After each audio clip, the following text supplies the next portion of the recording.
Well, I lost the coin toss, which means I'm the one who has to watch season 2, episode 1 of, I don't even want to say Sex in the City is associated with it. Every time I say it, I want to say Sex in the City, but it's not. Yeah. It's this mockery of Sex in the City. Michael Patrick King, the creator of this crap fest, he is out to kill us.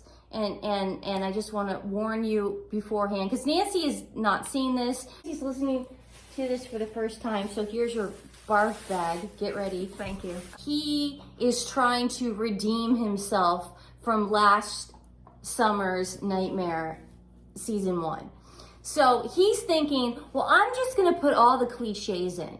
So they start off the first episode with all of them. And these are the main cast members now. We have Carrie, Anthony, who is Stanford. Stanford's still alive, by the way. He's living in Japan. And we have Charlotte. We have Seema, who is the clone of Samantha. Yes. We have Lisa, and she's a big wig in New York City. The professor. Okay. The human rights professor. Okay. Okay, from the college that she's going to, okay? Okay. There's absolutely no reason she's back because Cynthia Nixon Miranda is now living in LA with Che. So we have Che, Miranda, Seema, Charlotte, Anthony, Carrie, and Lisa. Okay, we have 7 people. That's a lot of people. We went from 4, okay, 4 solid people, okay, to 7 characters that are all over the place, and they have no storylines or plots. It's just that's it. They're just there for window dressing. Yes, they're there for Michael Patrick King's amusement. Sometimes I think that that's what it is that he sort of sees them as like dance monkeys dance. Yeah. You know what I mean? Like for his own sick, perverse mind. Okay, so this starts out with all of these seven people, and they're all having sex with their Carrie is in bed with Franklin, her podcast producer. Nancy, just please hang in there. I'm not kidding. We got to get this out. God. Just for the people that don't have HBO And don't this want is to the sit first through scene? it. This is the first scene. They're all walking from their closet, the women, to the beds to have sex with their partners. Oh, God. So we see Carrie having sex. I hope Mom and Dad don't watch this. It just didn't seem this uncomfortable and cringy. Okay, so Carrie's having relations with Franklin, her podcast producer, and they're having like single sex. Yeah. Charlotte and Harry are having normal married sex. What is that? Just her, God. I don't want to. So I say what Yeah, normal married sex Nancy, I is? know. I got it. I got it. Watching Netflix and chill. I've been told that normal married sex consists of missionary. Nancy, I don't think so. I think think that's the normal. woman's pretty much doing. I don't it's think just so. Charlotte. Okay, Nancy, just stop making it worse because I know what you're doing right now and it's gross. You wanted to do this. No, I feel bad because it's like some people don't want to watch. Man, do you know how uncomfortable I was watching this? So let's just get this over with. So Charlotte, had Harry in there. And then Lisa, Charlotte's a PTA friend, she's having hot sex with her husband, okay? They're having like the good stuff, I guess. Seema is having Samantha sex. Yes. Does that make sense? Yeah, yes. Yeah. And don't swear. The professor, Lisa. Oh, you're kidding. Yeah, Miranda's You're kidding. I'll say the professor now. Just get through it. She's having like Bridgerton Netflix sex with herself.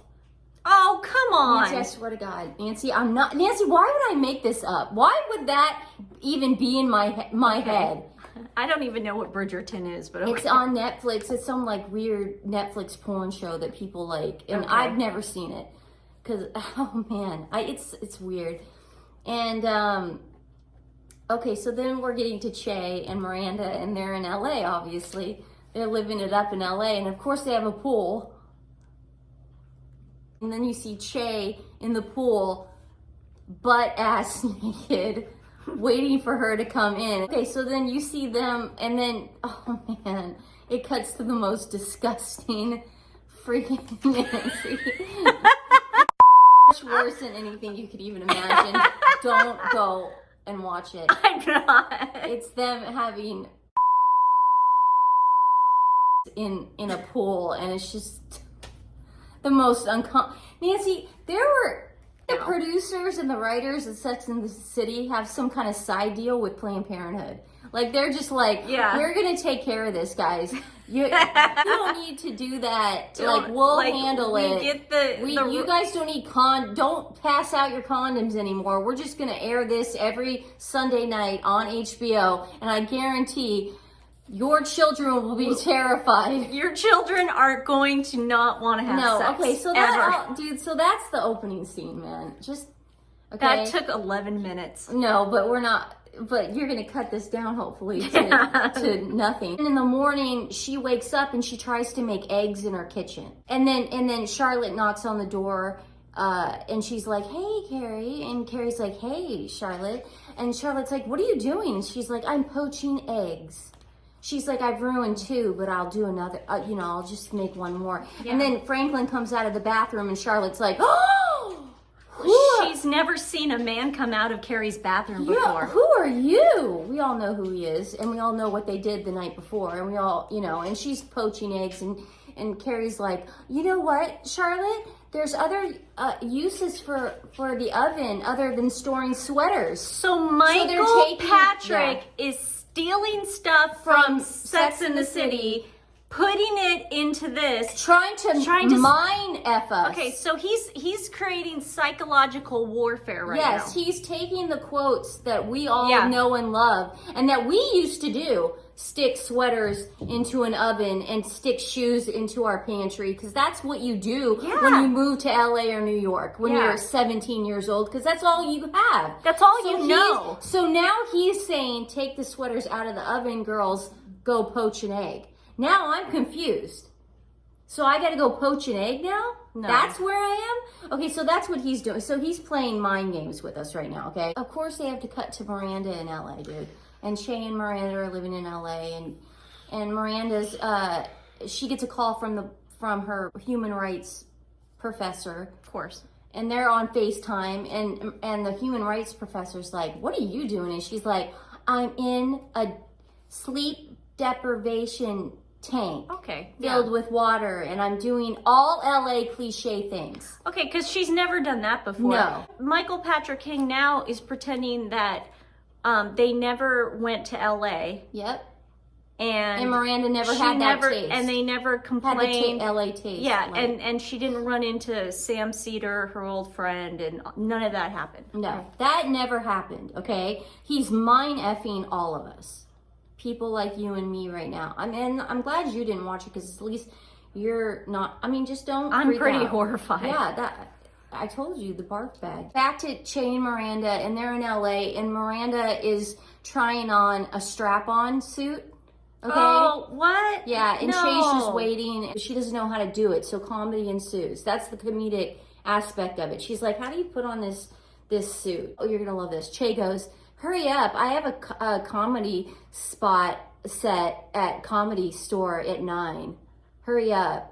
And then Carrie calls, and Che's like, Cirque du Soleil hotline, because she's wearing the strap-on and the suit, so I guess it looks like Cirque du Soleil, a circus. And so Carrie's... I've been to Cirque du Soleil. That's so nuts. Miranda, of course, makes it about herself. She's in the background putting on the apparatus, should I say? Yeah. I'll say apparatus. Miranda is like, "Can I go to your show tonight?" And Shay's like, "No, you can go tomorrow." And then she takes the strap off, and she's like, "I'm not really in the mood right now." And okay, like, what was the point of saying the that? The strap on was a big I know. deal. Then we cut to Che at the Comedy Store, and she's doing her set. And this is the only joke she does. She goes, "Man, I am so lazy in LA." She goes, "I took an Uber from my bathroom to my bedroom yesterday." And then the whole audience starts laughing, and she goes, "All right, guys, that's my time." And they walk off. Stole the bit from LA Story. They took the LA... Steve Martin. Yeah, they did. And then they walk off stage. Che walks off stage. And then this comedian, the MC comes on, and he's a white guy. And he goes, "Hey, Che's in town for this pilot, guys. Give it up for Che. They're doing awesome." And then he goes, hey Che, is there work on your pilot for a white dude? And then the audience laughs, and that's it. And then okay. Carrie is getting fitted for the Met. Okay, she's gonna go to the Met tonight, and everyone's getting fitted for the Met, and it's so fun. And her podcast friend comes with his wife, Bobby Lee, his black wife. And again, I'm not saying that. Michael Patrick King said it. He said, "This is my black wife." Okay, and she comes and she goes, "Carrie, I'm so sorry, my seamstress got sick." And then Carrie's like, "Oh no." And then my other seamstress got sick. And then Carrie goes, "Oh my God, it's like the flu." And she goes, "I guess I'm gonna have to like tailor your dress myself." Carrie, I'm so sorry. Like, can you find anything in your closet to wear? And at least you can just wear my cape. You know, you can say it's mine. And she goes, "Honey, I want to help you out. I want to be a white savior to you. I really do. I helped Jennifer Hudson out in that movie, in the first Sex and the City movie. I gave her a purse. I gave her a purse, and I gave her a job, and I gave her a purpose. And I really want to help you out because you're black too." And so she goes, "Let me go check." Because Carrie Bradshaw is not going to have anything in her closet, dude. Why would Carrie Bradshaw have something in her closet? She's not into that stuff. Bird hat from her first wedding to Big, where he chickened out or whatever. It got lost in translation that day. Okay, it was all Lily's fault. It was all Lily's fault. Lily ruined it. So you see the hat, and then you see the Vivian Westwood wedding dress. Carrie walking out of the brownstone looking kind of like, "Oh, what time is it?" And then she walks out, and they all go to the Met. And that's the end for the first episode. Obviously, there needs to be a class action lawsuit filed against Michael Patrick King for doing this to our generation. Dude, what are you thinking? Of course, I lost the coin toss again, so I had to watch episode 3, season 2 of Just Like That, the reboot of Sex and the City. So we're gonna recap this episode with you. I just want to let everyone know that we didn't do a episode 2 video on purpose. Nothing happened. Okay, and it was a waste of my time, and I just want to say the only thing that really happened was we found out Shay is married to a man. Oliver Hudson. Oliver Hudson, yes, Kate Hudson's brother. That's what we found out. And Carrie's podcast ended, and she broke up with the podcast producer. So in Michael Patrick King land, Che is married to a good-looking man who lives in Malibu. Yes. Now you got it, see? Yeah. Sticking. So nothing really happened. And a lot of people aren't doing episode 2 because, quite frankly, I didn't even know they aired it. Yeah. I thought it was just episode 1. I was like, HBO 1. Okay, so we're getting to episode 3. We lost all that crap in the podcast. She's doing her own thing now. Carrie is now recording her new book. She's doing her audiobook. Yeah. It's called Love and Loss. She's having a hard time with chapter 3. Do you want to know what chapter 3 is about? I can imagine. What do you think? It's Big. Yeah, it's Big's death. So she's having a really hard time talking about it and discussing it and getting the words out. It's kind of like how we were last year talking about Big's death. So now Michael Patrick King is making fun of us. Yeah, he's making light of our anger. He's making light of our pain. He's making entire episodes now based on our pain. And he's just showing all of that. It's Sarah Jessica Parker. She's doing all his lines. She's letting him. She's enabling him. She's such an enabler. And she enables him in interviews too. She goes, Michael Patrick is so great. Yeah. He's so great. He's so they're great. mocking all the Sex and the City fans at this point. They're just like, I just can't get through it. And all the producers like, take all your time. Take all the time you need. We're all yes people. And then one of the sound guys has COVID. Nancy. I think sometimes Nancy looks at me and goes, she's making this up. Sometimes I feel like you think that. So everybody's upset. They're just like, I can't really get through chapter 3. Can you give me a minute? The guy with COVID, what's he doing? He's actually working? Adjusting her mic. In front of her? But he had a mask on.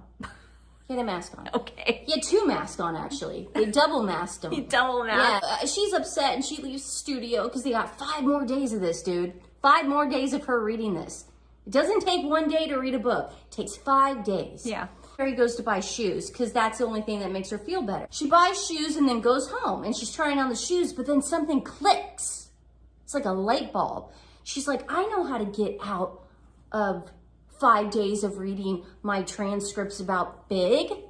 I'm gonna tell everyone I have COVID. Where did Michael Patrick King get that idea? He's a genius. Wow, no one's ever thought about doing that. Yeah, so everyone feels sorry for her. Charlotte wants to send her soup.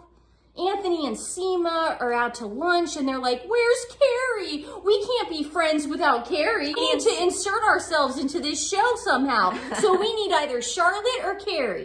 I just like how they're the new lunch people. That's Seema what I'm saying. and Anthony. It's like two people that she would have never been friends with before. But they can't have lunch until she shows up. Yeah, exactly. That one person that's going to link it all the up together. glue. So they text her and she's like, I can't, I have COVID. So she's still using that, and everyone's like, oh God, she's got COVID. So then Seema feels sorry for her, and Michael Patrick King does this thing. We talked about this before. He's stealing episodes from Sex and the City and rewriting them into and just like that. Yeah. Do you remember the episode where Carrie is on the street and a thief takes her Manolos? Yeah, of course. Someone stole my shoes. Yeah. Michael Patrick King does this to Seema, but with a Birkin bag. Okay, the entire scene, Nancy, it is word for word. Dude. The entire storyline for Seema is word for Oh word. my It's her losing her. She goes, why can't people just be respectful and take my wallet these days and not my bag? So he takes Samantha's love for Birkin. Yep. And he takes a storyline that he's already done. Yes. Brilliant, dude. Word for You're great. word. How are not more people calling this man out? He should be shunned from Hollywood. I think it's going to get to that point. Seriously. I think it is, because it's going to get worse. So we continue with Seema coming over, and Carrie breaks down. I really don't have the deadly disease. I don't have that, okay? I was faking it. So Seema's like, listen, Carrie, I know about Lost. I lost my Birkin, and I know you lost Big. Nancy, I'm not kidding. I know my sister. She's laughing because she's thinking I'm making this up. There's no way that was said. Nancy, I believe they're you. having a discussion in Carrie's little reading room area. Yeah, I know. About it. I know. I believe You know, you. I know about loss. I lost my Birkin, and Carrie's like, I know, I lost Big. I mean, we really have been going through a lot lately. Miranda and Shay are still in LA. Okay. They're running lines for the pilot in their kitchen. And The husband hasn't been brought up. Husband has not been brought up. Oliver Hudson has not come back in the 3rd episode. But they're running lines in the kitchen. And, you know, it's really hard for Che because there's a lot of, like, Italian stuff going on. Like, Tony Dance is calling her little cannoli. And Miranda's saying that. And she's like, and Che goes, I just don't understand, like, what the lines mean. You know, it's like, I'm Mexican and Tony's Italian. And so then that all happens. And then at the end, Miranda's like, I think you have to cry in this scene. And Che goes, I don't want to cry because I don't want to tell people that non-binary is a sad thing. She literally says that. And then Che goes, this isn't me. And then she drags Miranda to an AA meeting. And then Miranda, after the AA meeting, starts walking around LA. I don't know where she is, Ventura or whatever. And she stops at a tattoo place. And Miranda's like, I really want to get a tattoo to mark this moment in my life. She goes, because I never want to go back to the woman I used to be. That's who you want to go back to, Miranda. She never wants You're to go a psycho back now. to be a mother, a wife, a lawyer, a homeowner, A functioning adult. a woman who could go to a bar and have a couple martinis with some friends. She doesn't want to ever go back to that life. So she says, I want to get a tattoo. And you know what I think I want to get a tattoo of? A robot. Maybe like the Jetsons robot. Rosie. The maid? Yeah, because she was acting like a robot when she was a wife and a mother and a lawyer. Yeah, so she wants to get a tattoo. We don't know if she does yet. You know how many guys she used to sleep with? Oh, like that's one night great. stand. What about, remember Blair? Great. Remember when she had her sights set on the doctor for the Knicks and she just got him? That's power. She power. dated the cop who helped Sherry with the Manolos, the shoes, you know? So it's all, you know, whatever. So she wants to get a tattoo, but she doesn't get one because she chickens out. And she wants to be that person. Wow, Miranda's a coward? Yeah. What? So then Che's doing the pilot and Miranda comes. She's in the audience because she wants to be a very good girlfriend. And Tony Danza's doing all these stereotypical Italian lines like, my little spumoni, come here. Cannoli, my little cannoli, what's wrong? And then Che gets serious because this is not a comedy anymore. How old is Che supposed to be in this pilot? I don't know. Probably in the late 30s, early 40s. So they're supposed to be playing their age in real life. In real life, okay. Yeah. So, my little spumoni, my little cannoli, come here, what's wrong? And then Che wants to turn this into a drama for some reason. This is no longer a comedy. This is no longer a Tony Danza extraordinary situation comedy. So I just want you to accept me for being non-binary, Dad. That's all I care about. You know, you don't have to call me cannoli. I don't need you to call me a cannoli. I need you to call me what I am. And I don't think Tony Danza exactly knows what Che is at this point. I think that's where we're going with that or something. And then, so while this is going on and Che's having this breakdown to Tony Danza on the set, Miranda's phone goes off. The whole scene gets ruined and everyone's mad. And the producer of the show looks over at Miranda and goes, do you see what you did? You ruined it. You ruined the whole scene. And Miranda's like, why can't you guys just do it again? And the producer looks over at Che and goes, Che's not an actor. Che's a stand-up. Che can't act. That was hard getting that out of her the first time. Them the first time. So, by the way, in the audience, some people were calling her too. And they were like, calling them her. Yeah, them her. Sorry. Oh, that's hard.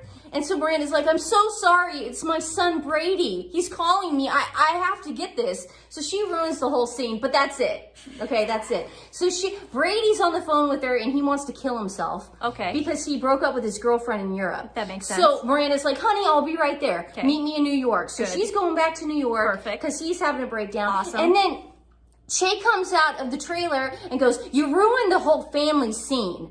And Miranda goes, I'm so sorry, but Brady's about to kill himself. I have to get back to New York. And she goes, what? Or, sorry, they go, why? And Miranda's like, because I'm a mother.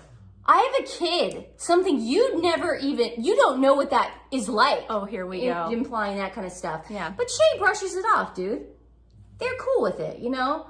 And then Miranda goes, let's just say goodbye on a good note. And then Che's like, okay, I really do care about Brady. All right, bye. And then Che goes back into the soundstage. Okay.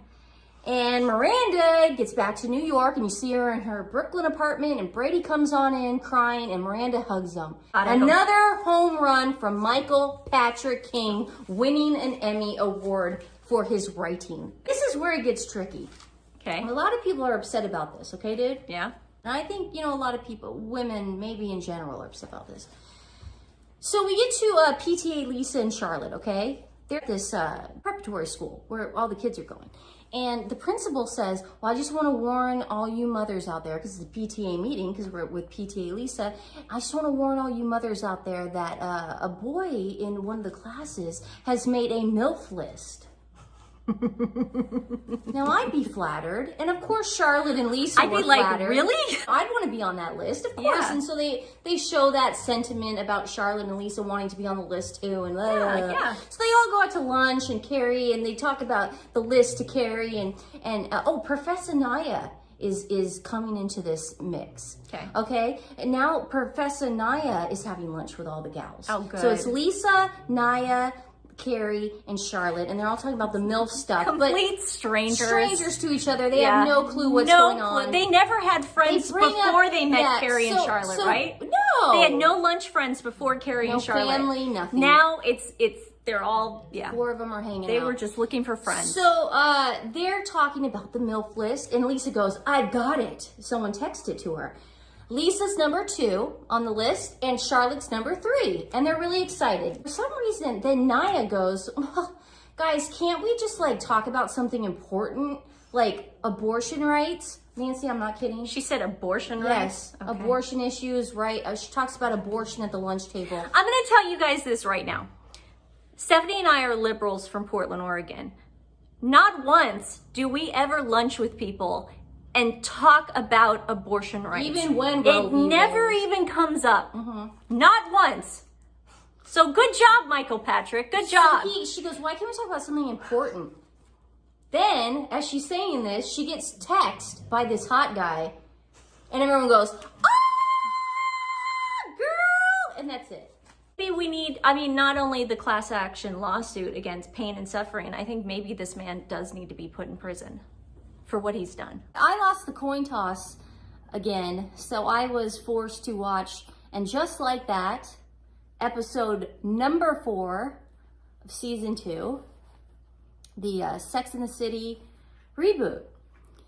Let's just go for it. We start off with Carrie and Bobby Lee. Still don't know his name.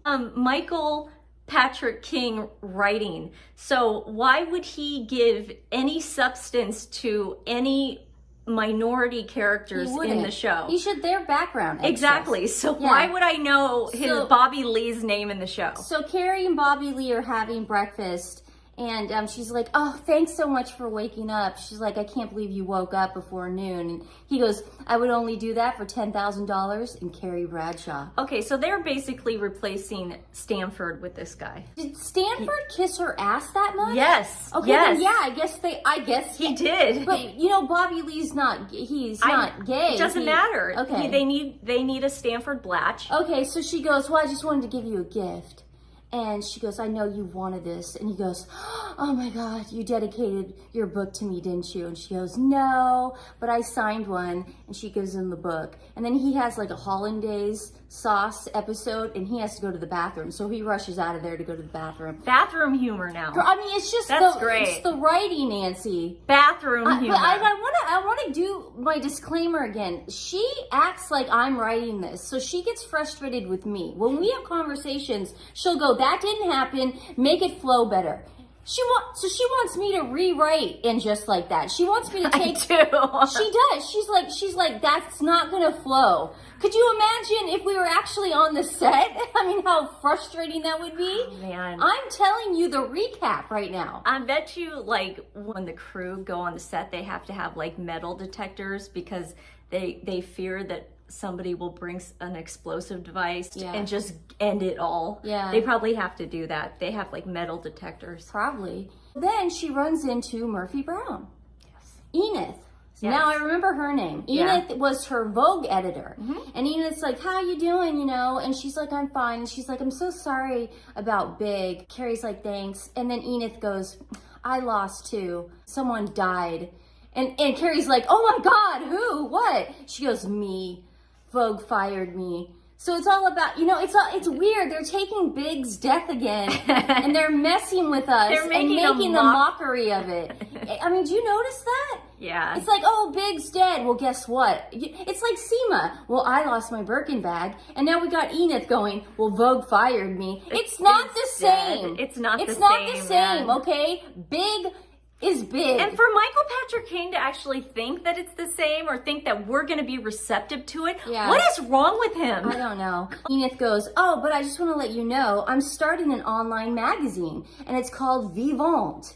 You know what vivant means in French. It means alive. And it's focused on women our age. Well, Carrie's not too happy when she says women our age, because she doesn't see herself Murphy Brown age. You know, she sees herself... She's in her 50s, but you know, she sees herself before, I don't know. Then Carrie's really upset, so she goes and has lunch with Seema, and she's like, Seema, I just don't like being called old. It's really hard. You know, I don't want to be in an old lady magazine. I mean, Enid really wants me to do it, but I'd rather be in that newsletter that's really popular. And Seema's like, we're not supposed to be in a retirement magazine, okay? And Carrie goes, I know. I still have friends that call me dude. She said that. Dude. I feel, because sometimes when I'm watching it, I feel like I'm having a stroke, and then I write down the little notes, and I go, and then I reread them, and I go, maybe I did have a stroke during this, because this doesn't make any sense. Did that make any sense to you? No. Okay, so this is, Naya and PTA Lisa are no longer included in the lunches. Okay. Okay, it's Charlotte, Carrie, Miranda, and Anthony. Okay. And they're having lunch because yeah. Anthony, I guess, is replacing Samantha. Okay. Whatever. And Charlotte's like, I just want to let you guys know that Harry's having dry orgasms. Is that normal for his age? Blah, blah, blah. And then they're like, she was like, I wanted him to like, I don't know if I could say this. What is it? I wanted him. nothing came out. But he said he did have it. I don't know if I can say that. Do you? I mean, I don't know if you can say so that. They go I'll to have the to doctor. I'll have to check YouTube. Harry rules. and Charlotte go to the doctor, and Harry, because he's having the dry orgasms, and she's concerned, and I don't. You know what's interesting? It's not a health thing. She wants him to not be dry. Yeah, so do you know how many women would love it if you had your children and you were all set, and the guy, and you didn't have to reach over you for didn't that have to have sex with your husband. and you didn't have to reach, and you didn't have to go to the bathroom afterwards, and wash yourself off. Do you know how great? No, but Charlotte has to have it be that's normal. the dream. That's the dream. Miranda, Steve, and Brady are living in the Brooklyn brownstone. Of course they are. And Steve's super hot, by the way. And Miranda just walks by like she's not attracted to him. And oh God, I'd die. And so then they all go to therapy. They're all three in therapy now. And because Brady was going to off himself. No, Brady doesn't understand why they're getting a divorce. He hasn't come to terms with that. The girlfriend doesn't even exist anymore. Him trying to off himself never happened. It's like, I just want to know if you guys are separating. And then Steve's like, Steve better not take her back. I swear to God. No. This is just, again, Michael Patrick King he's filling time right now with Okay, something. I will lose my mind. So, the therapist suggests that Steve moves out of the Brooklyn townhouse. Oh, that makes sense. Right, so he agrees to it. Steve agrees to it because he's such a cool, awesome person, and he's the perfect man. So he's like, okay, I'll do it, man. I'll do it. And then at the end, Brady goes, and just one other thing, I don't want to go to college. And Miranda's like, oh! Shay wasn't in this episode? No, I'm telling you, man. On this comedy tour, because she filmed the pilot, but then she went on this comedy tour, and now she's back in New York. And she got a new place in New York. So Carrie and Miranda go to her new New York apartment. Oh, and guess who opens the door? Lyle, her husband, Kate Hudson's brother. Wait. So Miranda has been living in LA with Che all these months.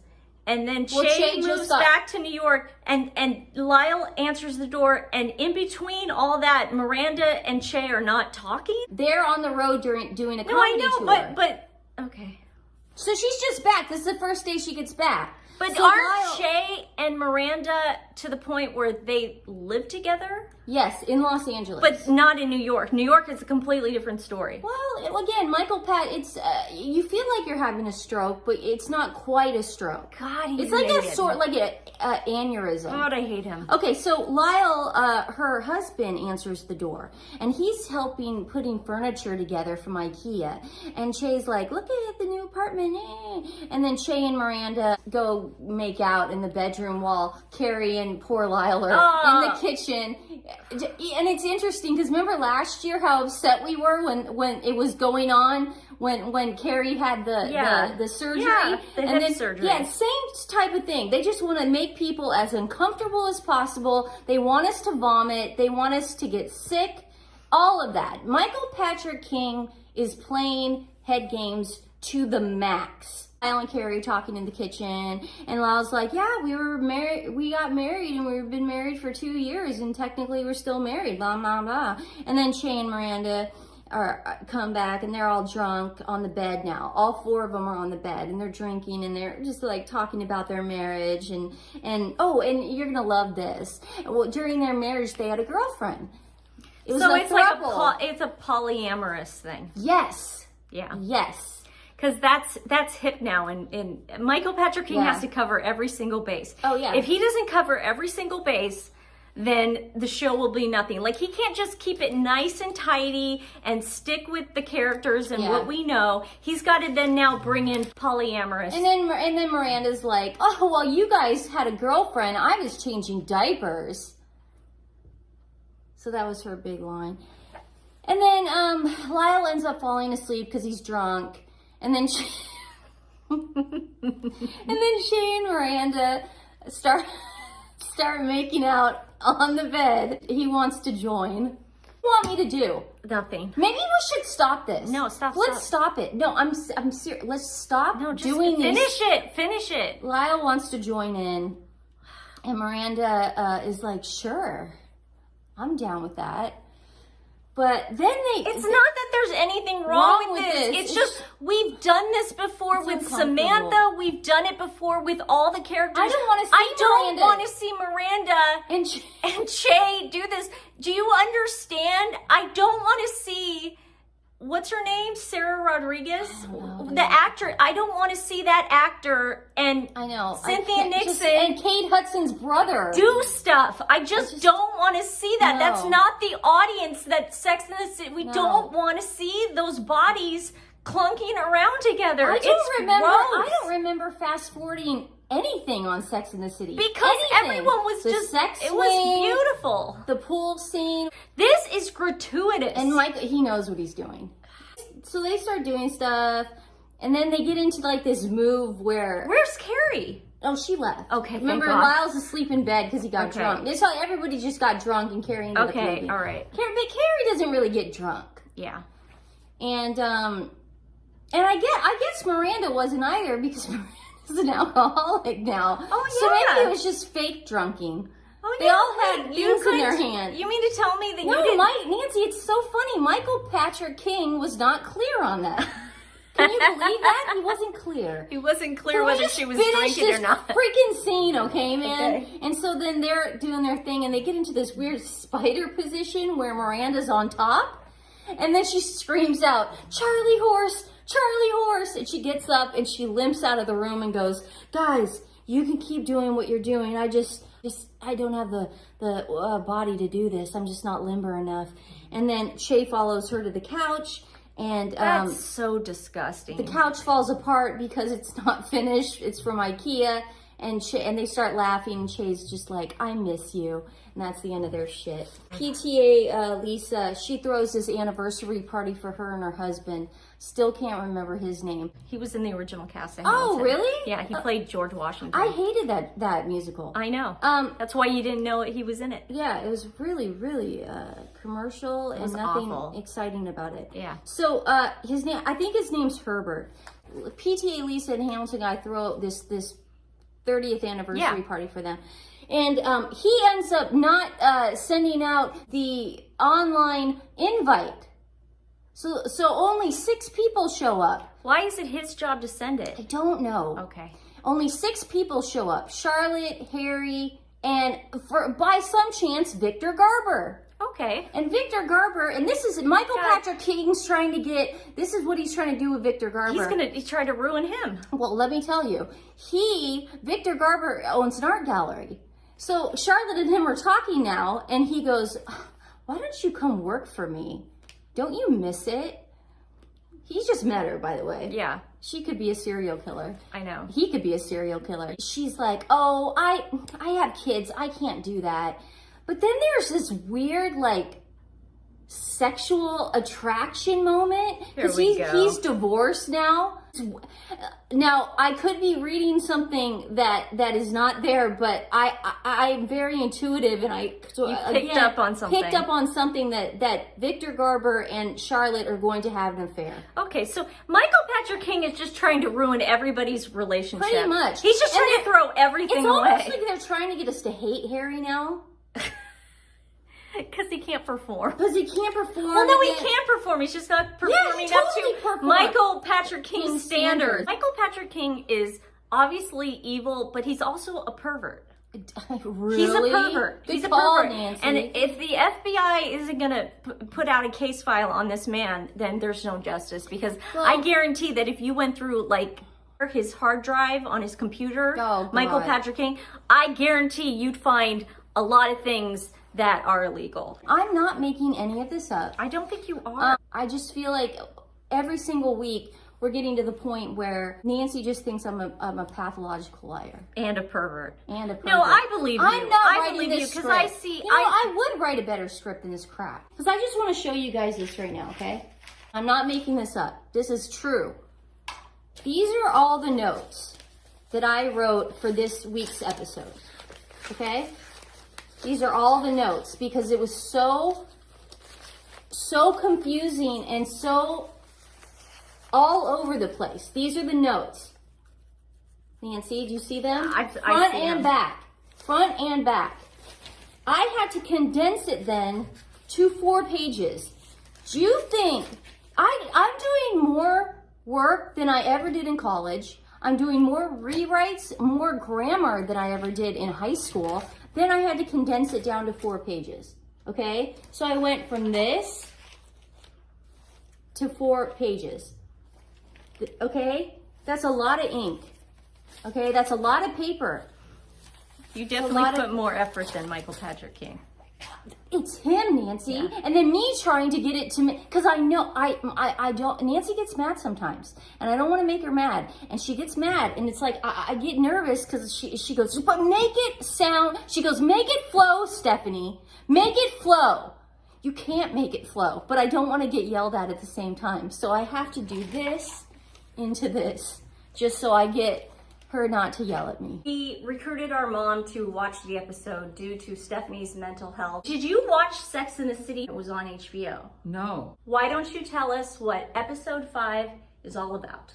Well, first of all, I want it on the record that both of you owe me big. Oh, big. You is he owe in me it? big. Is he in it? Who is big? I don't know. Who. Pretty much I'm saying that this sucks. So it starts off with these 2 women in bed. Now, it's this one with the red hair. I have no idea who she is. I've seen her because... Miranda.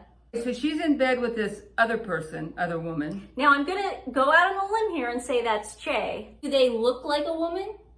No, she looks like a guy. Okay, she looks like a guy. Why would you say she then? Huh?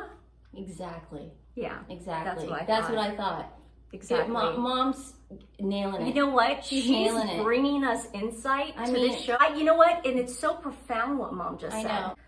Later on at the costume party, and they're talking about how do we meet men? A hotel bar? Is it a restaurant bar? Is it a boutique bar? It's a bar where there's men drinking drinks. That's airport bar. The other guy, they'll see him in bed with that girl. Seema. And so he says, okay, I wrote this down. What are they doing? Well, I know, because I have to, guys, I'm not going to say these things. What, are they watching a movie? He tells her, I suffer from ED. I have no idea what That's that is. erectile dysfunction. Right. Mom. And then he takes something out of a box and he starts like if you were doing a bicycle tire. Okay, so he had a penis pump. I know you've only been with one man your entire life. Oh my God. But that is something She was engaged before that. I know, but I don't think she did anything. I think she did. So I don't think so, Stephanie. He starts pumping it in front of her and Yes. she's okay with this. Yes, and I'm sorry, that's when I wrote the word disgusting. Last thing of this show is when the guy with the pump that you said, whatever penis pump. Yeah, I'm not gonna say these words. So that couple is at it again. And then I guess it wasn't satisfying to her. So she opens up her drawer and she pulls out, and I'm not saying it. A vibrator? Nancy! Back up on season 2, episode 6, I believe. Let's get to this shit show. So Carrie, she just came out with this book, Love and Lost. Yeah. So she's on this book tour.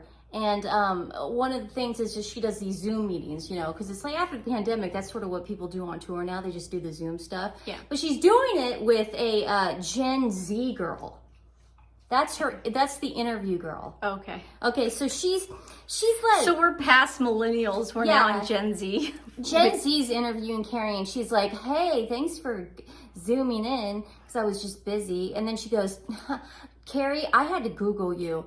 And oh my God, you've written so many books. So she's saying things like, for real, hilarious, like, she says like 45 times in a row. She's like, Carrie, so you just wrote this book. What's it about? And Carrie's like, you didn't read it? What, were you gonna say that? I was gonna say she didn't read the book. Thank you, that's what Michael Patrick King. Usually people in Carrie's position, and this is something Samantha would have taken care of, is their publicist in advance does like a pre-phone thing where they make sure that they're going to ask the proper questions. So you're just saying that Carrie has no agent, no manager, nothing. She just called into this Gen Z program. Yeah, you're right. I know, that's usually what happens. Watching it again, you get a little mind effed, It's like, why is this happening? So she's like, so what's your book about? And then Carrie's like, you didn't read it? Well, it's about my husband's death. And then the Gen Z interviewer goes, I swear to God, she goes, so girl, what kind of lipstick do you love? And then the computer breaks, and that's it. That's the end of that scene. What do you mean the Carrie's MacBook breaks. Okay. And the interview's over, and that's it. And Carrie's like, thank God. Okay. So you know Miranda's living at Professor Naya's house, right? No. What happened was... Did Mom forget Mom that? forgot that tidbit Mom of left out a information. bunch. You were I complaining. said that earlier. Yeah, you were very upset. Miranda is moving in with Professor Naya because it's closer to the Brooklyn. She lives in Brooklyn as well. Yeah. But of course, Che Diaz lives in this, huge now Soho apartment, and it's not as close to Brooklyn. Yeah.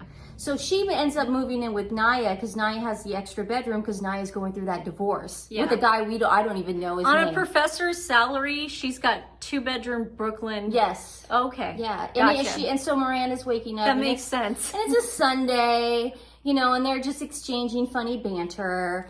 And Cynthia Nixon, I don't know why I want to call her Cynthia instead of Miranda. I don't know why. Because she's not Miranda. I know, because it's not Miranda It's not anymore. Miranda anymore. So Naya's working on her divorce declaration, on the computer, and Miranda's like, must be nice to have a no-fault divorce. Mine was an all-my-fault divorce. That was the writing on that one.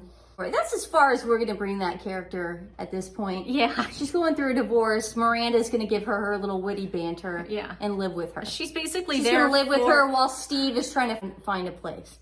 So Charlotte and Harry and everyone and Rock and Lily are all in the kitchen. They're making breakfast. And Rock's Ralph Lauren ad came out. Oh God, I forgot about How that. exciting is that? Yeah. And so PTA Lisa sees it and she calls and she's like, oh my God, Rock's doing the polo ads.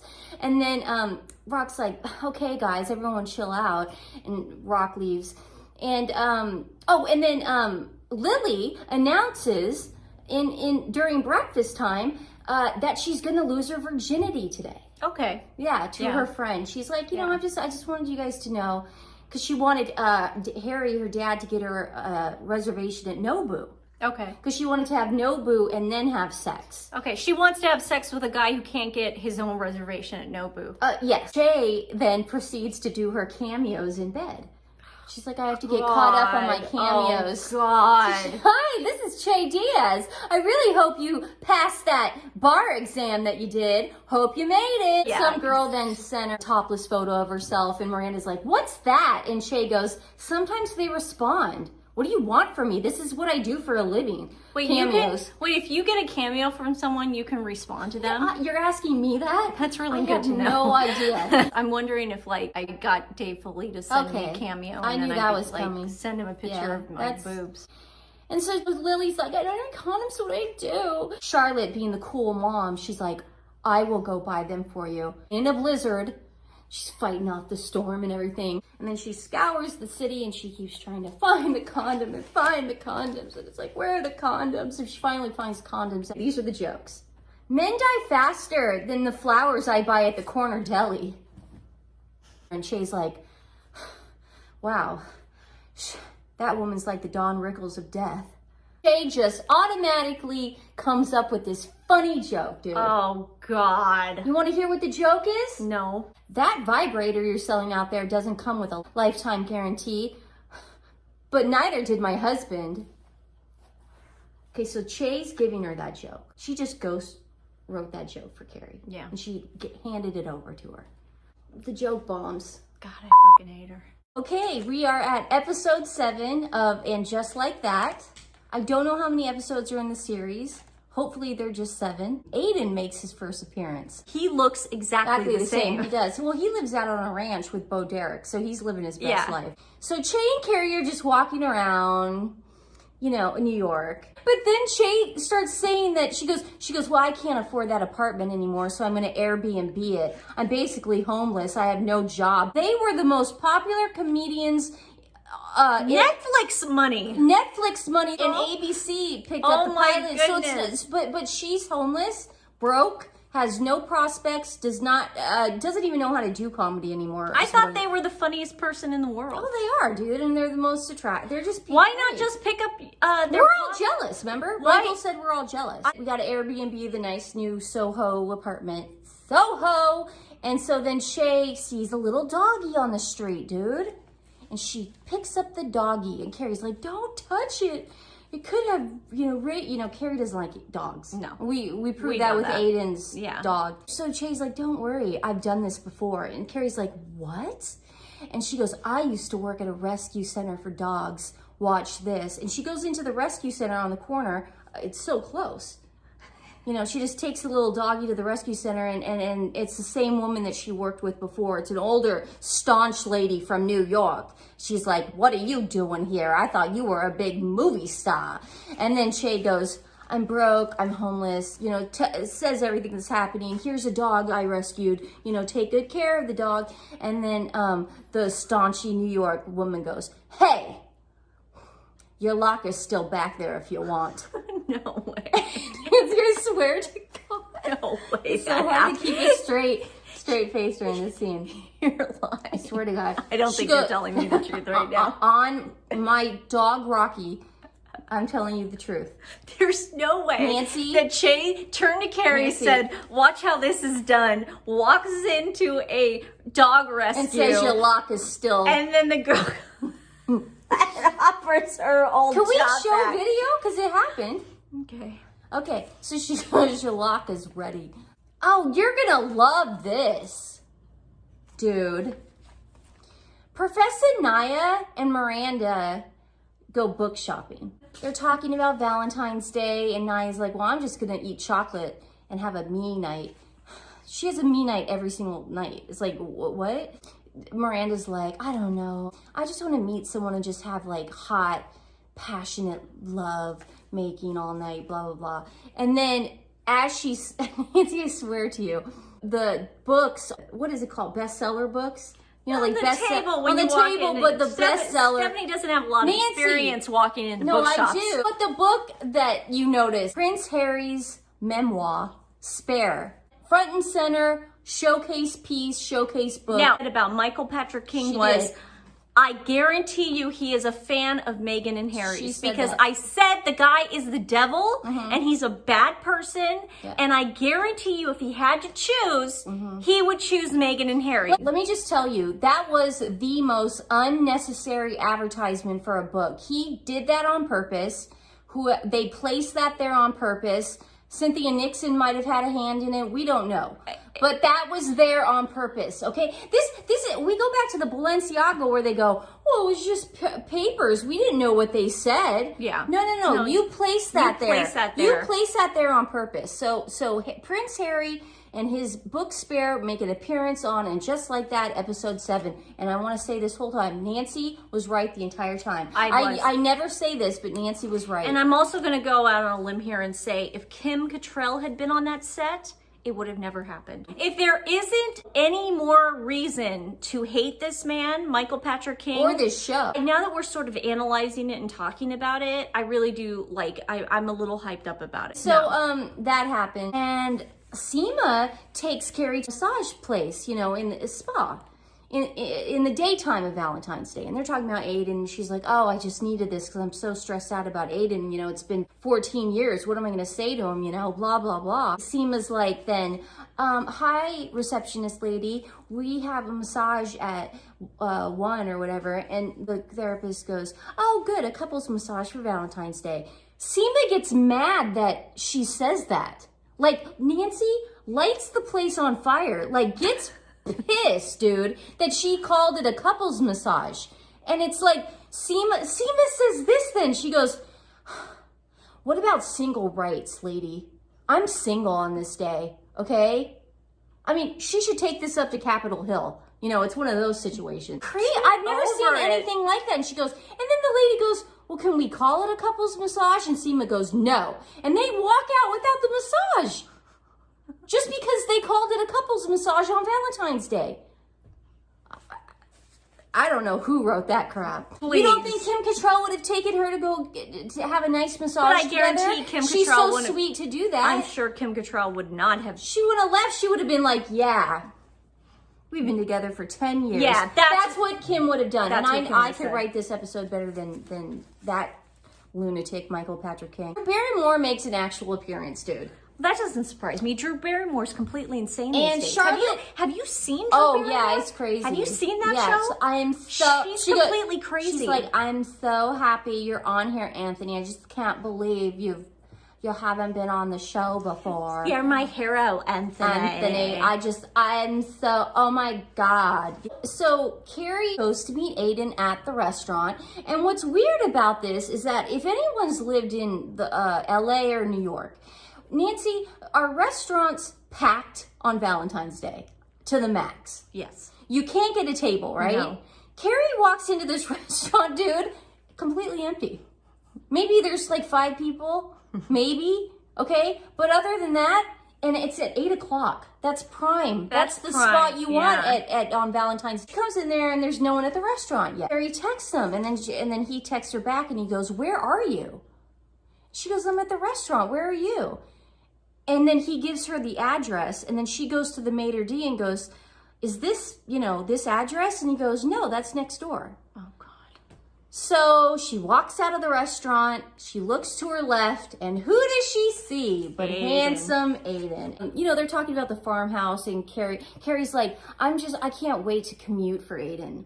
I just can't wait for that. He'll come here, and I'll go there, and we'll just commute back and forth, and we'll be together forever. They're practically engaged. Yeah. And so Charlotte, of course, what do you think Charlotte does? Charlotte gets excited. Dude, it's Charlotte like, acts like this. Yep. Aiden was the great love of Carrie's Nancy, life. they're in a restaurant. She does exactly the same thing she did when she heard Big and Carrie were engaged. They've been together for 10 years. Nancy, it's exactly that moment. They're recreating that. Miranda's really excited because she's interning at this human rights place, and she's like, Is it called Human Rights Watch? yes. How'd you know that? Because I just have a feeling. Okay, does her judgmental thing. She's being judgy, like that moment. Yeah. And she's like, "Why are you moving to Paris?" That Paris moment. Yeah. But she's being judgy about Aiden. Oh, don't you think you're going too fast? And she's like, "No, I've always had this connection, but Big was always in the way." Now, Nancy, don't get mad at me. I didn't write this part, okay?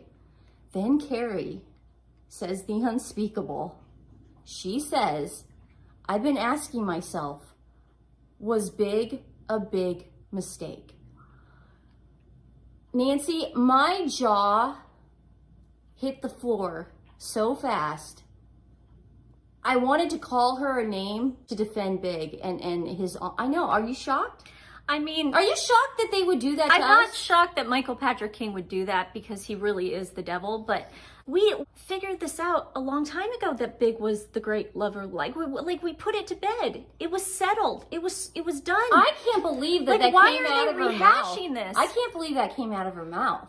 Then Charlotte's talking about getting her job at the art gallery with Victor Garber. She's talking to her kids and like, "I'm not going to be at home as much." And the kids are like, "We don't care." It's not like she was doing bang up parenting before. Well, it's like they'll probably do better the now. kids don't care. They Yeah. really don't care. Well, So yeah. Chase working at the animal rescue, dude. Michael Patrick King is basically, and I talked to some friends on Twitter about this, he's basically using rescue animals to try to save this character. Yeah, I believe that and it's not going to happen, especially for me, not for you. I know that we're done. We've never been on Che's team, obviously, and Che's like in their uniform, answering phones like a receptionist, dude. I swear.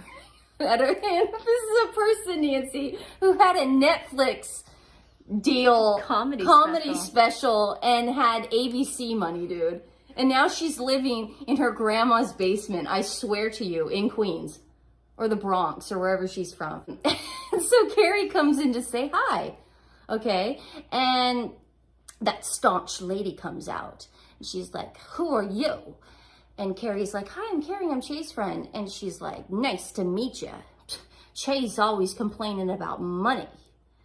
And then the staunch lady like walks off to the corner, you know what I mean? Like just to say off-putting remarks now and then. Yeah. She's doing file work or something, you know, or she's moving around papers, you know, like this, you know, I don't know. You know, just to be in the scene, dude. Yeah. This is so stupid. Anthony, the hot Remember I told you the hot Italian guy? Yeah. Anthony is kneading bread. Yeah. And the hot Italian guy comes in and he's like, "What are you doing?" And Anthony's like, sneaky. He's like, "You're doing that wrong. Let me show you." And then they reenact the scene from Ghost, but with bread. And that's that. This is awful. Carrie and Aiden move into Che's apartment, dude. And it's so fun because they're playing house. Oh God, I can't stand this. And then they buy a pepper mill. Now, I don't know if you remember this from last season, but Big and her were being cute with a pepper mill. Oh yeah, no, that one scene, yeah. Right. I mean, and I remembered that because it was one of the few things that I had to hang on to. Hello, it's me. Right. I thought about So whatever, Michael, he's playing head games with us on that. Yeah. The pepper mill thing. And then Miranda's at the human rights place and she's paranoid at her job because all the young people are acting weird because she's so smart and overqualified. And then Miranda, she goes, I swear to God, she goes, I can't take it because I come from so much white privilege and I don't want to take something away from someone else. And the boss is like, "Miranda, please, I'm in a bind. I'm going on maternity leave. You know, I don't even know who my baby daddy is." Is that true? No. Okay. Miranda ends up taking the job, but it's this whole thing about she's got to go through she's got to go through existential crisis of having white privilege. But then she accepts the job. Even though she's the most qualified for the job. Yeah. Okay, so that's it, man. That's that crap. He's loving living at Carrie's, and Che's like putting on little face mask and going through her closet and checking out the platform shoes that Carrie has. They're looking at the shoes like they've never seen shoes before. It's just like this, like, what's this? Like like if you find a fossil from a dinosaur or something, you know? Yeah. It's crazy, dude. And then Che is like, "I'm gonna go visit Carrie and Aiden." So they go and visit Carrie and Aiden at their Soho apartment. It's so weird.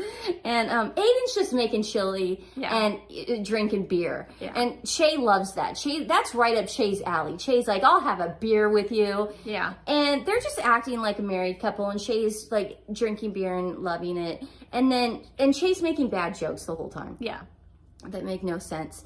And then the music starts playing, like slow music, and Che looks over and goes, "Why didn't you guys work out the first time?" And then the music amps up like this, like it's Schindler's List. Carrie goes, "Because I made a mistake." And Aiden looks over at Carrie, and Carrie looks over at Aiden, and they hug. And then there's this pan into Che's face, and Che's with the beer going, dude. Like an 80s, I have pictures, a really bad 80s yeah, movie. it's just like, I'm waiting for her to go. You know, that's what I'm waiting for. Or them. And so, yeah, that happens. They hug. It was a completely pointless scene. Oh, and then we get to Seema. This is the craziest, most pointless character ever. Seema and Carrie are getting their hair done, and Carrie's asking, she's like, "Seema, why are you not answering my text messages about having dinner with Aiden? I thought we were all gonna do that." And then Seema's like, "I need a cigarette to answer your question." Who is Seema to think she has friendship privileges like this? Dude, She's only known Carrie for like 2 years. I'm getting to that. Seema's like, "Carrie, I'm backing out of the Hamptons house with you." And Carrie's like, "Why? You're not going to be a third wheel. We're going to all have fun, and Aiden's not going to be there every single weekend." And Seema's like, "I don't even know Aiden yet, but I'm being a jealous." She doesn't say that. That's what my interpretation was. And she really is being a jealous. Yeah. And says sorry. And Seema goes, "Listen, Carrie, Aiden's affecting my life." Nancy, See, you Samantha, think I'm joking? that's not like, Samantha would never say that. She goes, Aiden's affecting my life.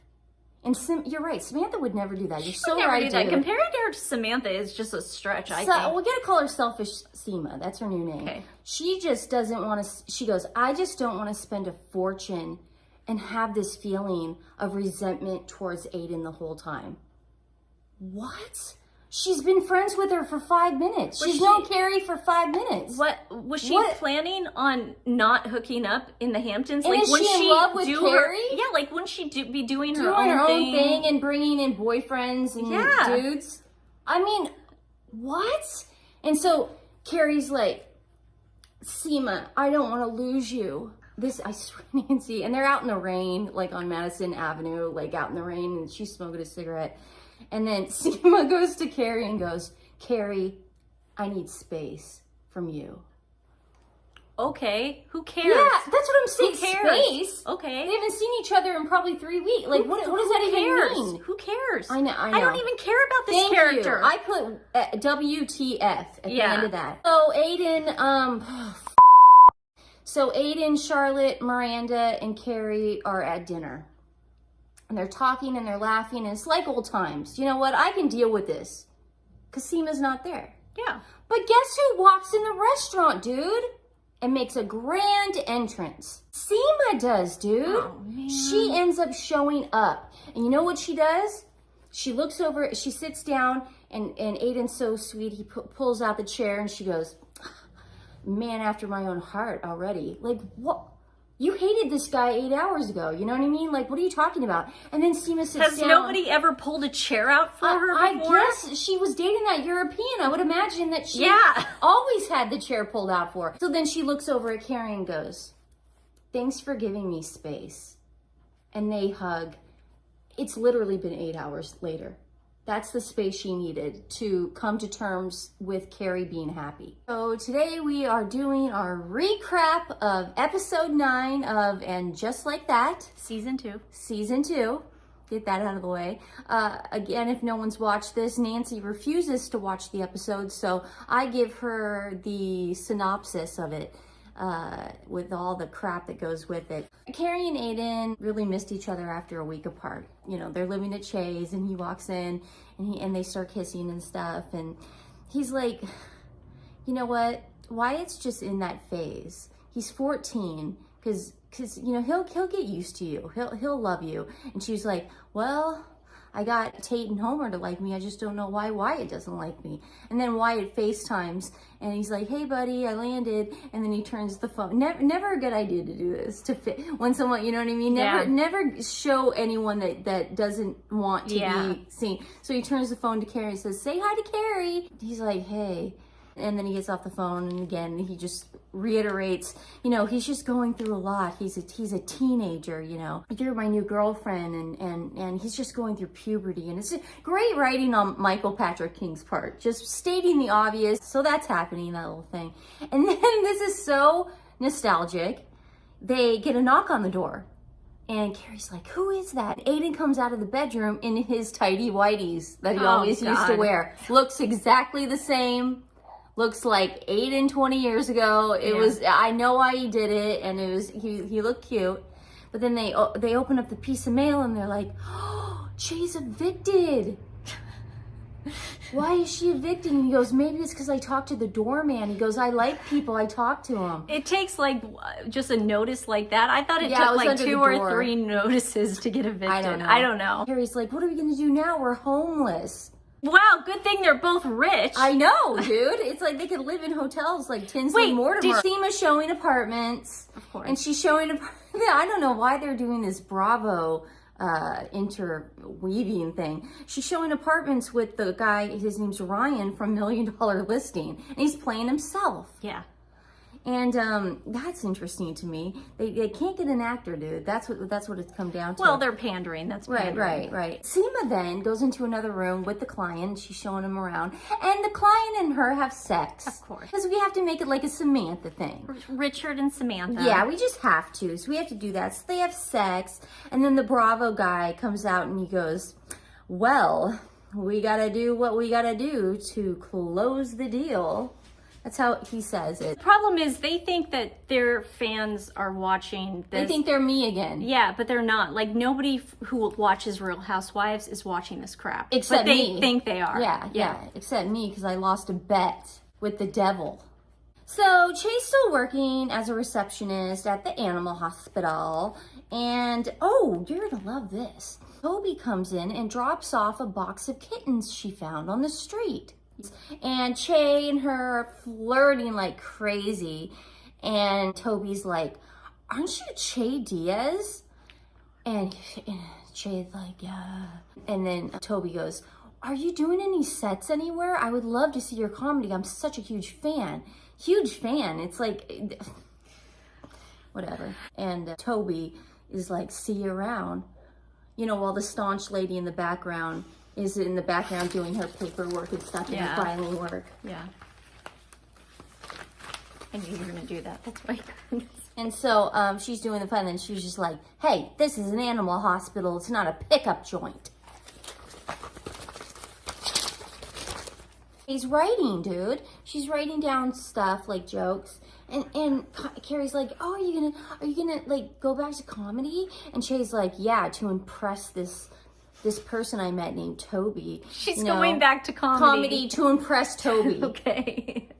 To basically get laid. That was the motivation. Yeah, and not the fact that she lives in her grandma's basement. No. And now she's setting up all this stuff. And then Carrie sort of just braced it to her. Oh, and by the way, you're evicted. Yeah. And Che goes, oh, don't worry about it. I'm actually making money at the hospital now that I can actually afford something. Really? Yeah, so that sort of worked out. Pet shelters pay that well? I guess so, dude. I guess so. And so Seema and the client guy that she has sex with have dinner with Aiden and Carrie. Okay. And the client guy, he's this big action movie director. And Aiden knows him because Aiden's got his 3 boys, you know, and they watch all his movies, and he's getting all, you know, fangirled out and everything. And then Seema goes to the ladies' room with Carrie, and she's like, he's just so not for me. He likes young girls, you know, he's not marriage material. And Carrie's like, you're marriage material? And sort of the whole audience, like, we're all still confused by Seema. Is she marriage material? It doesn't make any sense. It's the Richard storyline coming back, though, going, oh, he only likes young girls. He never wants to be tied down. Richard, Samantha, Richard. So then Carrie breaks it to her, and she's like, listen, Seema, I want to sell my brownstone. Dun, dun, dun. That's a big deal. Carrie shows Miranda and Charlotte the new apartment that she wants to buy. And this thing is huge. Yeah. It looks like the apartment that Big bought Carrie the first time. It looked exactly like Heaven on Fifth. The columns, the windows. Did it have an atrium? Yes. Okay. It's like, oh my God, 4 bedroom, 3 bath. And then Miranda gets all judgy. Why do you need so many bedrooms? And she's like, you know, for Wyatt and Homer and Tate when they come, I want to make it comfortable for the kids too. Carrie shows Aiden the huge new house, and Aiden's so excited about it. He's like, oh my God, it's so beautiful. We deserve to be happy, babe. We really do. I deserve to be running around here in my tidy whities, and you know, I'm all in, babe. And then as Carrie's walking home to her brownstone, because she wants to start packing it up, Lisette, you know Lisette, the neighbor, the jewelry designer, the young one, Lisette needs a new apartment because the people who she was subletting from are selling it, Nancy. What a coincidence, dude. Wow. And she's young and hip and up and coming. She's got Carrie's curly hair. Yeah, and she's just, you know, so Carrie's just like, you know, gives his face, you know. And Lisette goes, who would ever leave this beautiful building? And then Carrie looks up at the sky and goes, nobody. Michael Patrick King is the devil and doesn't want to see anyone happy. I mean, all he's doing right now is breaking up couples. That's all he's doing. It's just a wave of his destruction going around New York City. I promised some people out there, some of our friends, they wanted to hear a recap of the season finale of And Just Like That, Season 2. Of course, Nancy has skipped all 11 episodes. She goes in blind every single time, and I will be, you know, describing the plot to you, and hopefully you will not throw up. Ring! Oh, look who it is. It's Samantha on FaceTime. And Samantha's like, oh my God, honey, I can't come to the Last Supper. They're calling Carrie's last dinner party the Last Supper. So I can't come to the Last Supper. There's absolutely no planes from Heathrow to NYC, to LaGuardia or JFK. Yeah. Now that's in Michael Patrick King writing land, because that would never ever happen. The weather was there a storm? Weather was impeccable. Okay. It was a beautiful day. Okay. Not a cloud in the sky. Okay. But she could not get on a plane. Because there's only one plane from Heathrow to JFK, dude. Of course, yeah. Well, I'm watching her in the car speaking her Samantha language. It is a little bittersweet for me. Because it's Samantha. Yeah. You know what I mean? I know what they're doing. And I know why she's doing it. She wants to be getting that $1 million. And I applaud her. I love a hustler. And I love a woman with the sense of money. So SJP looked like she wanted to off herself the whole time. It was just, she had this like sourpuss like look on her face. She didn't even want to touch the phone. Yeah, she didn't even want the phone close to her enough to even, you know, even though there was no one on the other end. Yeah. You know? But it was just a weird scene. It was Samantha saying goodbye to the apartment, and you know, that's all they wanted. Yeah. And that's what they thought the fans wanted. Well, you guys were wrong. He's got his clams and hot dog stand in Coney Island. And Miranda wants to be friends with him now. Of course. It's her, you know, she just wants to be friends. She doesn't want to keep blowing up relationships like she did with Che and everybody else. And this is so corny, this part. Yeah. Brady then rolls his bike over by the stand, and he sees his parents hug, and he has this smile like, Brady's got to grow up. like How he old is has Brady? this, it should have been the ending of like a show. It should have been like the end of Teen Wolf. Teen Wolf. When you're looking for the stars that make you think. Professor Naya gets a promotion. Short answer, Michael Patrick King wants to get rid of her character. So she has to move away. Miranda encourages her to take the job because in Michael Patrick King land, white women are the white saviors, and they're the ones who are going to tell the black women what to do. And she's probably going to get her apartment. Maybe. We're starting the whole Last Supper. It's a big to-do. They got Tiffany's place set. There's no placemats. It doesn't And there's matter. no, it's just, that's weird. It's just on the tablecloth. Who cares? I don't know. It just And sounds chuck dirty. Set is taking the apartment. Yay! How is she we never buying? saw that. No, we never saw that coming a mile away. Is she buying the apartment, or is she subletting the apartment? They don't make that clear. Of course but they don't. Carrie just says, "You're getting a steal." Okay. Miranda's like, "Now I'm homeless. What do I do?" And no one really cares. Che Diaz walks into the apartment, Nancy, like they're on a full-on red carpet movie star, the swagger like this. Why? Like that. Just because they did the Comedy Store? Yeah, just the swagger. Che's like, "Hey, I'm Che," to Lisette. Because Lisette's like the new homeowner now. Mm-hmm. And Lisette is a huge fan of Che. Of course. Like, we're talking big time, dude. Yeah. Lisette's like, "I've watched all your comedy shows. Oh God, I want your autograph." And they cringe flirt. It's cringy flirt. Because you could tell that like Che likes her or something too. Like she finds her attractive. And that, but you know, I really was hoping though, when Che walked in, that the old staunch lady would come in, you know, the black women what to do. And she's probably gonna get her apartment. Maybe. We're starting the whole Last Supper. It's a big to-do. They got Tiffany's place set. There's no placemats. It doesn't And matter. there's no, it's just, that's weird. It's just on the tablecloth. Cares? I don't know. It just And sounds chuck dirty. it. Set is taking the apartment. Yay! How is she we never saw that. No, we never saw that coming a mile away. Is she buying the apartment, or is she subletting the apartment? They don't make that clear. Of course but they don't. Carrie just says, "You're getting a steal." Okay. Miranda's like, "Now I'm homeless. What do I do?" And no one really cares. Che Diaz walks into the apartment, Nancy, like they're on a full-on red carpet movie star, the swagger like this.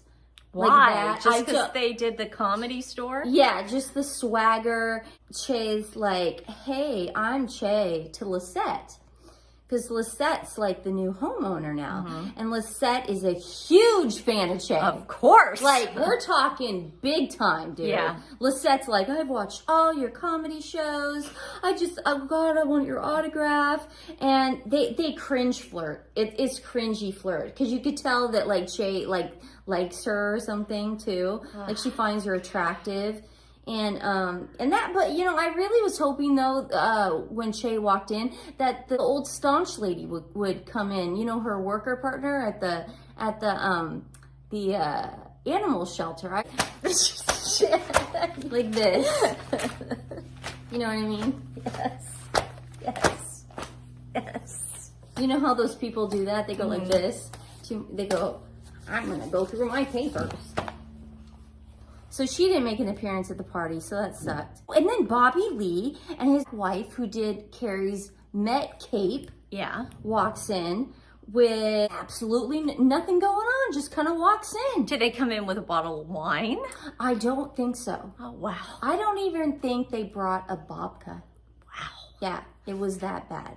And Che and Bobby start like cringe bantering about how much they missed each other because they did that podcast together, and it's like you could tell. Did they lose each other's phone numbers? Like, we haven't seen each other. But you could tell, and this is not allegedly, you could tell Bobby Lee in the scene is completely high and drunk out of his mind because he actually he came out in an op-ed. This is the real recently, Bobby Lee. The real Bobby Lee. He came out in an op-ed saying, "I was not sober in any of those scenes," but you could actually tell in this. It's really funny. Not that there's anything fun about being an alcoholic. I just think he couldn't stand it. He couldn't stand the script. Miranda say hi, and they talk about Che's jokes. Because Che's been going around the comedy scene just talking about their relationship and how awful it was. Oh my goodness. And how horrible they were for each other. Oh no. And, you know, Che goes, "Listen, Miranda, I don't know why you're upset. We were a train wreck. I mean, we truly were." And then they laugh together like, "You're right, we were. I forgive you for calling me those names." How about apologizing to us for having to watch it? True. Well, I didn't have to watch it. Yeah, I had to freaking watch it. Stephanie, yeah, she's never been the same. I'd like a written apology too. Yeah. So Hot Italian Guy says, "Anthony, you have walls up." You know what? You have walls up. How many times? Because I wanted to get the right hit. So the Hot Italian Guy is like, "You have walls up." So then, while he's talking about having walls up, Professor Naya is flirting with the chef. Because she met the chef at a bar randomly in episode 2. So that's the same guy. Yeah. And he's some hot guy, and they're like, "Oh, I'm going to flirt with you because you're hot." And then Carrie gives a speech that lasts forever. And I fast forwarded through the whole thing because I was about to fall asleep. It was the world's worst speech ever. Yeah. With people I didn't even know. The people around the table, I had no idea who they were. Miranda gets this call during the dinner party and by the BBC to speak on the border crisis. Because she works for the human rights. Right. So she gets all excited. She gets to the BBC and the woman producer and her start flirting.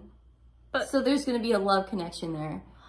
So she's talking on the... What the heck heck does Miranda know about the border? I don't know, dude, but she's gonna go talk about it on the BBC. Has she ever lived in a border town? That's what irritates me about this. Like, even if she did know anything, it all just becomes a big sex romp for her. Yeah, it's like, exactly. Aiden shows up by hitting rocks at her window. Here we go. And he goes, "Is your buzzer broken?" She goes, "Oh, yeah." And he finally walks into the apartment. This is the first time he's walked in since he left. And he looks around, and Aiden has something serious to talk to her about. And she's like, "Oh, should I sit down for this?" So then they sit down again at the Tiffany table that they were all eating at. He's like, "Carrie, Wyatt needs his dad. He can't come back because Wyatt has to be monitored 24 hours a day by me. We found him with drugs and alcohol."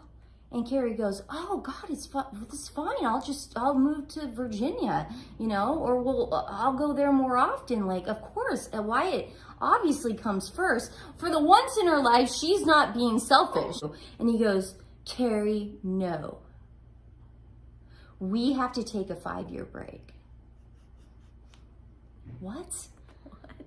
She's as baffled as we are, because it's like 5 years. They're in their 50s. I know, that seems a little steep. Carrie tells Aiden at the end, as he's leaving, she goes, "You were not a mistake." Oh, and then Seema and Carrie go to Greece on a little single girls weekend. So they're on the beach and they're sipping mojitos, and just like that, I ordered one more Cosmo. The end.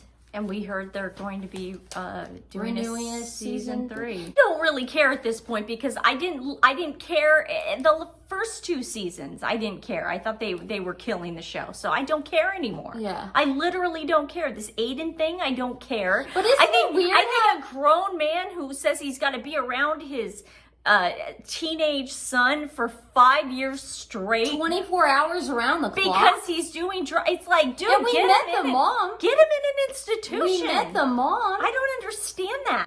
Just the way you said it, it's like she was willing to go and move there. I know, it's with the cat. This show has completely gone off the rails. We called the Samantha thing. Yeah. We knew it was going to be over the phone. I was like, we'll either hear her voice or it'll be a FaceTime thing. Yeah, I'm over this. Well, it's show. over. Good. Makes me feel like I did all this for nothing. You did do it all for nothing.